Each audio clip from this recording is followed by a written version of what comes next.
Door పెట్టింది అది చేయనమ్మా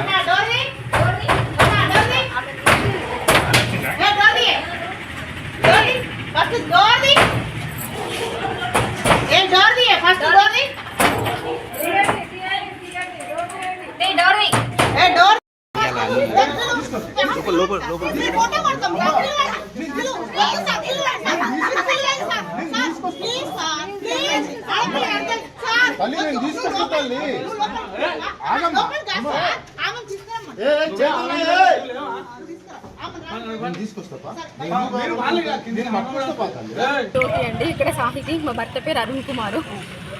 నేను 2009 May 28 పెళ్ళయింది సార్. పెళ్ళైన తర్వాత బాగా కొట్టుడు చేసుడు చేసిన తర్వాత 2019లో మా గొడవ అయితే వెళ్ళిపోయిన తర్వాత నాకు సాగు పడ్డాడు బయట దూకిన ఊళ్ళో చుట్టూ అందరు చూసి మా పక్కింటి వాళ్ళు అందరూ ఉంటే లేపిన తర్వాత వచ్చిగా మా అన్నలు వచ్చి తీసుకుపోయింది సార్. తీసుకొచ్చుకో పంచాయతీ చేసుకో అని చెప్పి నాకు ఇద్దరు కొడుకులు మెయింటెనెన్స్ 4 ఏళ్ళు ఇచ్చిండు సార్. ఇప్పుడు 14 ఏళ్ళ నుంచి మెయింటెనెన్స్ ఇస్తలేడు. నా పెద్ద కొడుకు 10వ తరగతి చదువుతుండు అర్జున్ రెడ్డి. నా చిన్న కొడుకు 7వ తరగతి చదువుతుండు అనీష్ రెడ్డి. వాళ్ళకి ఇప్పుడు మస్తు కష్టం అవుతుంది. నేను ఫీజులు కట్టలేకపోతున్నా. 2వ పెళ్లి చేసుకున్నాడని మా అత్త చెప్తుంది. 5 నెలలు అయింది పెళ్లి చేసిన అంటుంది.